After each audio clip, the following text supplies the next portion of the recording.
Welcome back to Men's Inner Health with Mark Randall. In this edition, I want to keep following up our well-being and what practices of self-care do we men take for ourselves physically, mentally, emotionally, spiritually.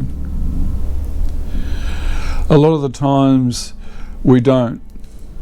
Yeah, the only self-care we do take a lot of the times, and I find that when we humorise this stuff lightly, not taking the mickey out of it, not putting it down, but one of the major self-cares that men use a lot is what I call drug-induced mindfulness.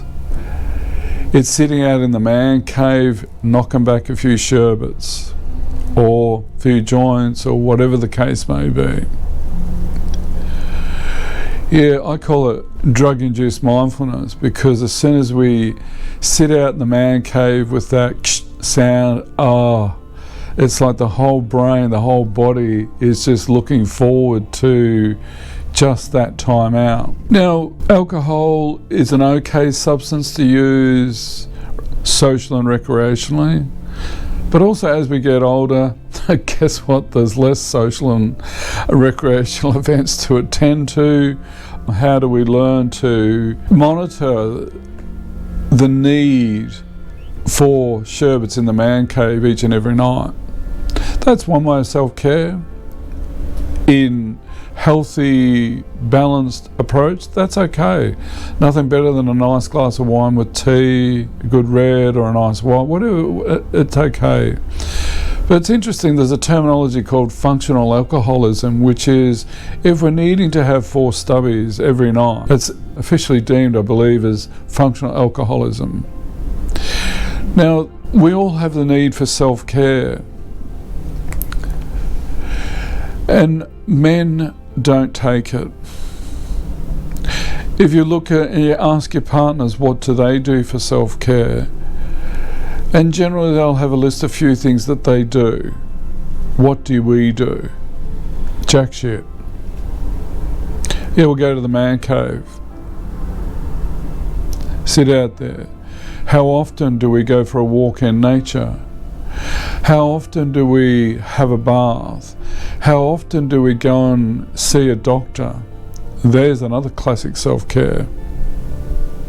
How often do you ring the doctor, or how often do you get your partner to invest in your physical and emotional health? It's very common for me to get phone calls from their partners exploring the possibility of their partners coming in here, or where's their self-care? Yeah, it's fearful, it's scary, it's admitting. And that's the first step in self-care, is sometimes admitting that, hey, right now I'm just not coping. When we're not coping, there is no judgment. How do we as men stop the internalized judgment we have on ourselves, but also have on others for when they're not coping? How do we stop and connect to our hearts and have some self-empathy, one for ourselves, but we've got more empathy for others, but not necessarily for our mates. Hard, no, you'll be right. And it's like we're deflecting some of those deeper experiences that can knock us off our path. And when we're knocked off our path, it may take time to get back on the path. We may get knocked off that path hard enough that we're in burnout. And burnout phenomena is huge. It can take a long time to recover from that physically, mentally, emotionally, spiritually. Taking the time for self-care is not about sitting in the man cave, knocking down 6 sherbets and 100 scoops. Self-care is about that gentle caring, taking the deliberate practice of taking time out. Self-care is factoring in events that are going to replenish the energy, not drain the energy. I call the fishing, fishing for me, when people go out fishing, they're taking the time out, and that's not easy to go fishing, and some people are just not into it. Bushwalking. When we're out in the bush, connection to the bush, all the noises are away, all the pressures are away, and just the greenery, just following the path. How often do men have baths? Oh, guess what? They don't.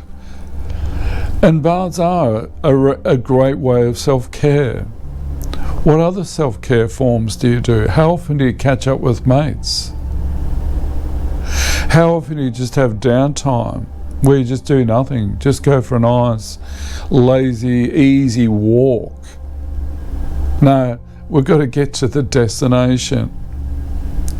It's learning to... Self-care is so important for our well-being, particularly in today's age. It's go, go, go, go. Messages, phones in the back pocket, it's beeping off, beeping off. How do we shut that down? How do we take time out from that? How do we take time out from our partners? How do we take time out from our families? It's not taking time out to avoid. It's taking time out to recharge the batteries. And it's learning self-care. Taking that time out. Going for a nice walk. Going down to the beach. Taking the shoes off and just walking gently, slowly through the water. It's a form of mindfulness. It's a way, an escape, so the brain can just slow itself down. But for some reason we've got this macho, no, that's not, I've got to keep going, keep soldiering on. Do we really? Or do we need to learn to factor in self-care? Do we need to learn to factor in slowing things down so we can give ourselves the opportunity to connect to ourselves physically, mentally, emotionally, spiritually? How do we men learn to give ourselves the heart of permission to rest? Listen to your heart around its self-care. The heart will, if you listen to your heart and ask it for self-care measures, it will deliver them. Be gentle and enjoy.